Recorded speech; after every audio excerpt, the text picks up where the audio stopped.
carrying former President Rodrigo Roa Duterte took off at 11:03 p.m. this evening and exited Philippine airspace.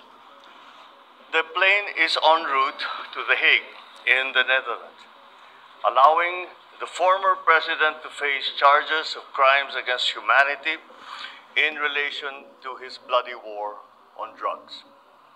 The former president was earlier placed in government custody at Villamor Air Base after his common law wife, Hanilet Avancenia, and members of his entourage arrived at 9:20 this morning from Hong Kong on Cathay Pacific flight number CX-907.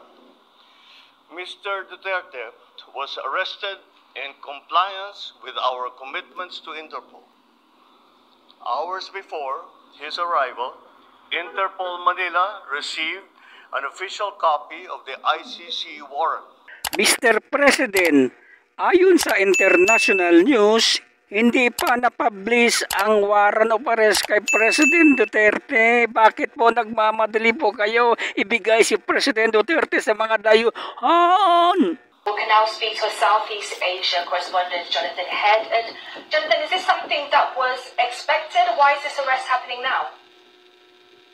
Well, the warrant was issued on the 7th of March, so the reasoning is the dating of the warrant. Now, the ICC has not publicized the warrant yet. Warrant of arrest for Mr. Rodrigo Roa Duterte, 7 of March 2025, pre-trial chamber decision.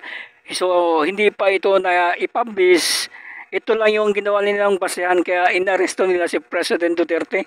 Wala silang dala physical warrant. At kung meron man, dapat meron na ito screenshot. Bakit nagmamadali? Ano ba meron? Now, the ICC has not publicized the warrant yet. Apparently it won't routinely do that until it has a suspect in custody, and it is possible, given that Mr. Duterte was taken straight off that plane to an Air Force base, it's very possible they may fly him to The Hague very quickly. What was unexpected was that the government of the Philippines, headed by President Marcos, would move so decisively against such a high-profile and still very popular figure, a former president who, remember, was an ally of Mr. Marcos's. This prompted the Prosecutor General of the Department of Justice to serve the warrant. Pang-apat po na tanong, Mr. President, sinasabi po nila na ito ay political persecution lamang at may kaugnayan din daw sa 2028 elections. Okay, well, I'm sure sasabihin nila yan. But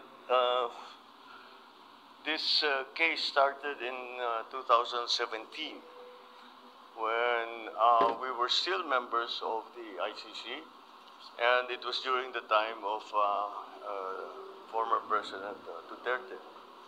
So I don't see how that can be political persecution on my part, because it was initiated before I even came into the picture. So that would seem. But once again, we have to recognize that, you know, of course, it's natural for people to put lalagyan ng politika, kulay ng politika. Pero sinundan lang natin yung ICC, yung Interpol.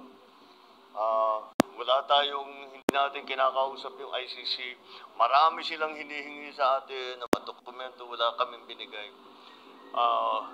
Yun lamang, hindi natin mahindian ng Interpol. Pag sinabi sa atin, tulungan nyo kami, kailangan namin kunin itong taong ito.